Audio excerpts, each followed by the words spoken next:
మీరన్నట్టు 20 సంవత్సరాల క్రితం మందు తాగుతున్నాడు ఒక స్టూడెంట్, ఒక టీనేజ్ అబ్బాయి అని చుట్టాల్లో తెలిస్తే బాబో ఎలా ఉండేది అస్సలు ఇలా పేరెంట్స్, ఆ పిల్లోడి పేరెంట్స్ అవమాన భారంతో కుంగిపోయేవారు.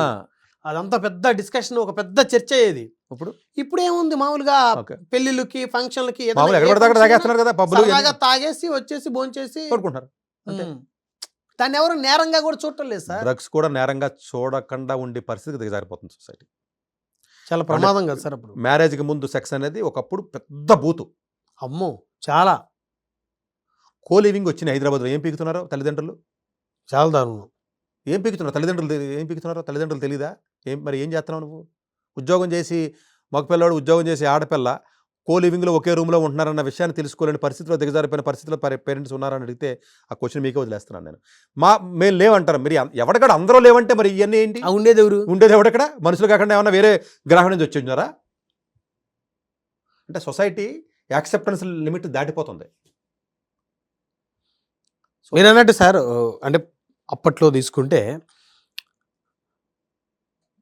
పెళ్ళికి ముందు ఇల్లీగల్ అఫైర్స్ అన్ని తప్పు, సెక్స్ అనేది అతి పెద్ద నేరం మామూలుగా అనే పరిస్థితి. ఈ రోజు సూసైడ్ చేసి చచ్చిపోయారు. అవును, అలా జరిగితే ఈ రోజు పెళ్లికి ముందు అనేది పక్కన పెడితే పెళ్ళైన తర్వాత బాగుంటే చాలు అనే కాన్సెప్ట్ వచ్చేసారు, అనే పరిస్థితి వచ్చేసారు. ఇదంతా మరి అంటే మనకు మనమే చేసుకుంటున్నామండి, ఎవరో కాదండి, మనకు మనమే. ఇప్పుడు మీరు ఆ మాట అన్నారనుకోండి, మీరు ఓల్డ్ జనరేషన్ వాళ్ళు అండి, మీ మాటలు మాకు చెప్తారేంటని చెప్పేసి తిట్టేస్తారు మిమ్మల్ని. ఓల్డ్ రాను అని అడుగుతున్నారు నన్ను. మన ఎవడో సతీష్ గారు ఓల్డ్ అయ్యారు సార్, మీ ఓల్డ్ మాటలు ఇప్పుడు ఎవడంటాడులేండి. ఇప్పుడు అంతా జనజెడ్డ జనాల్ఫాలు వచ్చినాయి. ఇప్పుడు అంతా మాకు అసలు మా మైండ్ సెట్ కానీ మా స్పీడ్ కానీ మీకేం తెలియదు, మీదంతా ఓల్డ్, మీదంతా అవుట్డేటెడ్ ఉంటున్నారు. ఇంకోటి చెప్పను సతీష్ గారు, అంటే నేనే ఎగ్జాంపుల్ చెప్తా. నేను 90 కిడ్ కాబట్టి అన్ని చూసినటువంటి లాస్ట్ జనరేషన్ మార్చారు.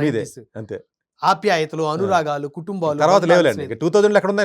లేదు, మాదే 90s కిడ్స్ అంటే అన్ని చూసిన జనరేషన్ మాది. మేము ప్రౌడ్గా చెప్పుకోవాల్సిన పరిస్థితి. మేము చదువుకునేటప్పుడు సార్ ఒకవేళ అంటే లవ్ ఉండే ఇంటర్మీడియట్లో, ఇంజనీరింగ్ లవ్ అంటే సిన్సియర్. ఒక అబ్బాయి ఒక అమ్మాయినే లవ్ చేస్తుంది, ఒక అమ్మాయి ఒక అబ్బాయినే లవ్ చేస్తారు. వాళ్ళ గురించి చర్చ, వాళ్ళని ఆదర్శంగా తీసుకునేవాళ్ళు. తర్వాత వాళ్ళు పెళ్లి చేసుకున్నారా లేదా అని ఒక చర్చ ఉండేది. కాదు సతీష్ గారు, పలాని రాముడు పలానా సీత ఇద్దరు ప్రేమించుకున్నారు కదా, పెళ్లి చేసుకున్నారా అనే చర్చ కాలేజీ అయిపోయిన తర్వాత నడిచేది. అసలు ఇప్పుడు ప్రేమించుకున్న వాళ్ళు ఎంతమంది పెళ్లి చేసుకుంటున్నారు? పెళ్లిళ్ళే ఉండవండి, పెళ్లిళ్ళే ఉండవు. పోనీ అద్దెకి తెచ్చుకునే సిస్టమ్ వచ్చింది. పోనీ ఒక బాయ్ ఫ్రెండ్ని మెయింటైన్ చేస్తున్నారా, ఒక గర్ల్ ఫ్రెండ్ని మెయింటైన్ చేస్తున్నారా? కానీ ఇది పాయింట్, నేను గల్ఫ్ కంట్రీస్ వెళ్ళానండి, కొన్ని కంట్రీస్. సౌదీ ఒకటి నేను చూశానండి, ఖతార్ ఒకటి చూశాను, ఈవెన్ యమన్ కూడా చూశాను నేను, మస్కట్. అది స్టూడెంట్స్లో కూడా కొంతమంది నేను అబ్జర్వ్ చేసింది. ఆల్మోస్ట్ ఒక 8 సార్లు వెళ్ళి ఉంటాను. నన్ను చీఫ్ గెస్ట్ కింద పిలుస్తూ ఉంటారు, వెళ్తాను అసోసియేషన్స్కి లెక్చర్స్ ఇవ్వడానికి. ఒక్కసారి కాలేజీ లెవెల్లో కూడా పెళ్లి చేసుకుందని అనుకుంటే మోస్ట్లీ ముస్లిమ్స్ ఉంటారండి, వాళ్ళు ఎట్టి పరిస్థితులను వదలరండి, పెళ్లి చేసుకుంటారండి. ఇప్పటికే 26 విషయం చెప్తున్నాను, ఇప్పటికేనండి. స్టిల్ ఇది ఈ ఎథికల్ వాల్యూస్ ఉన్నటువంటి మనుషులు భారతదేశంలో అంటే అన్ఫార్చునేట్గా లేరు, ప్రపంచం అంతా ఇలా ఉంటుంది అనుకుంటారేమో అని చెప్తున్నానండి. ఇప్పటికే నేను వినటం కాదండి, నేను చూసా, చాలా క్లోజ్ చూశాను. వాళ్ళు కాలేజీలో ఉన్నప్పుడే ఒక్కసారి కమిట్ అయితే మ్యారేజ్ చేసుకుందామని లవ్ చేసుకుంటారు. కాలేజీలో ఉన్నప్పుడు మ్యాక్సిమం అలా చేసుకుంటారండి. ఎక్కువగా ఇది ముస్లిం కమ్యూనిటీస్లో, గల్ఫ్ కంట్రీస్లో చాలా క్లోజ్గా చూశాను నేను.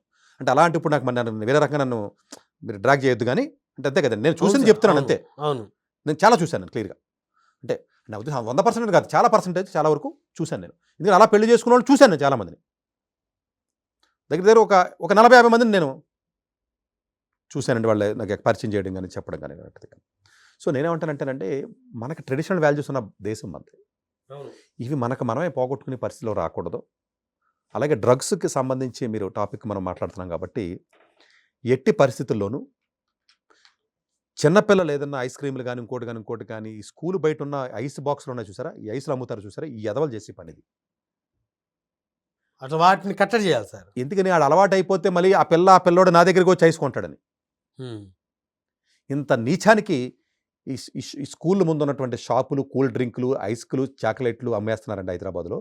దయచేసి పిల్లలకు నేను చెప్పేది ఏంటంటే, తల్లిదండ్రులకి అక్కడెక్కడ కొనకండి, స్కూల్ దరిదాపుల్లో ఏది కొనకండి. ఏదైనా ఇంటి request- దగ్గర నుంచే ఇంటి తీసుకెళ్ళండి. దగ్గర తీసుకెళ్ళండి దయచేసి ఇది మాత్రం కనీసం పాటించండి. పిల్లలకి పేరెంట్స్ కూడా అలవాటు చేస్తారు, బయట ఫుడ్ పెట్టకూడదు. వద్దు, బయట పెట్టద్దు. ఫుడ్ లో ఒక్కసారి అలాంటిది ఏదైనా పెట్టి అలవాటు చేసి ఈ టేస్టే బాగుందని చెప్పి అక్కడికి వెళ్ళి కొంటా ఉంటాడు వీడు. ఇంకా ఆటోమేటిక్ గా బానిస కాదండి, అయిపోతాడు అందులో డ్రగ్ ఉందని వ్యసనానికి. తెలియదు పాప మడికి, పాప పిల్లడు తెలీదు, అవును, అవును. వాడికి తెలీదు. అంటే స్లోగా ఇస్తారు సార్. అంతే కదండి, అంతే కదండి, స్లోగానే ఇస్తారు కదా, అంటే వాళ్ళు అమ్మాలని. ఓకే. సో అదొకటి కొంచెం అవాయిడ్ చేయండి. పిల్లలు వెళ్ళినప్పుడు వేరే వాళ్ళు పక్క బాక్సులో తినొద్దు, ఎలాంటి వాళ్ళు వస్తారో తెలియదు. స్కూల్ ప్రిన్సిపల్కి నేను ఇచ్చే రిక్వెస్ట్ ఏంటంటే దయచేసి హాలిడేస్కి వెళ్ళిన తర్వాత వచ్చిన తర్వాత హాస్టల్స్లో అన్నీ కూడా వెరిఫై చేసి లోపలికి తీసుకురండి, బ్యాగ్ కూడా వెరిఫై చేయండి, జేబులు కూడా వెరిఫై చేయండి, సిగ్గుపడద్దు. ఇది రూల్ కింద పెట్టాలి అని నా మనవి. అట్లాగే ఈ పిల్లలు ఎవరైతే డ్రగ్స్ కానీ ఇంకోటి కానీ అలాంటిది ఏదైనా దొరికినప్పుడు ఇమీడియట్గా కంప్లైంట్ చేసి పోలీస్ స్టేషన్కి మీరు భయపడకుండా, అలాంటిది ఏదైనా చుట్టుపక్కల జరుగుతున్నట్లయితే మీరు భయపడొద్దు, కంప్లైంట్స్ ఇవ్వండి. ఇప్పుడు మాదాపూర్లో ఈ మధ్య రీసెంట్గా జరిగినాయి, అది ఇంకో చోట ఇప్పుడు కొన్ని స్కూల్లోనే తయారు చేసేస్తున్నారు, గంజా కాసేస్తున్నారు వాళ్ళు, ఏదో కళ్ళు కాసినట్టుగా. సో ఇలాంటి తెలిసినప్పుడు భయపడకుండా పోలీస్ స్టేషన్స్ కంప్లైంట్ ఇచ్చినట్లయితే వాళ్ళు కొంత యాక్షన్ తీసుకుని ఐరన్ నుంచి. అంతే కదా, హైదరాబాద్లో ఒక స్కూల్ ఒకటి రన్ చేస్తూ ప్రిన్సిపల్ కొంతకాలం మీరు న్యూస్లో కూడా వినే ఉంటారు కదండి, లోపల అతనే తయారు చేసి అతనే సప్లై చేసేస్తున్నాడు. స్కూల్ వల్ల డబ్బులు రావట్లేదు, దీనివల్ల డబ్బులు వస్తున్నాయి. స్కూల్ సేఫ్ ప్లేస్ కదా, ఎవడో అనుమానించారు కదా అని. చాలా హాస్టల్స్లో స్కూల్స్లో వాళ్ళే పండించి వాళ్ళే అమ్మడం ఇలాంటివి కూడా జరుగుతున్నాయండి, కాలేజెస్లో కానీ స్కూల్స్లో కానీ.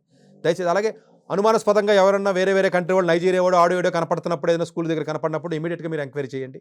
అసలు అతను ఎవరో ఎందుకు వచ్చాడు ఏంటి అనేది ఎంక్వైరీ చేయడం కానీ ఇలాంటివి చేయండి. అట్లాగే కొత్త వ్యక్తులతో పరిచయాలు లేకుండా చూడండి, పిల్లలకు బస్సుల్లో వచ్చినప్పుడు కానీ బస్సుల్లో వెళ్ళినప్పుడు కానీ. అట్లాగే వాడి బిహేవియర్లో ఏదైనా చిన్న మార్పు వచ్చినా ఇమీడియట్గా గుర్తించి సైకాలజిస్టుల దగ్గర తీసుకెళ్లి అవసరమైతే మెడికల్ టెస్ట్ చేయించండి. మెడికల్ టెస్ట్ ఒకళ్ళు వేరే ఏజెన్సీ వాళ్ళు చేయించడం అంటే మీరే చేయించండి, పిల్లలకి సిగ్గుపడకుండా. అనుమానాస్పదంగా ఉన్న సాటర్డే సండే బయటికి వెళ్ళినా, పార్టీలు కానీ వెళ్ళి మిడ్ నైట్ వచ్చినా అనుమానించండి, అవసరమైతే తీసుకెళ్ళి మెడికల్ టెస్ట్ చేయించండి, సిగ్గుపడద్దు.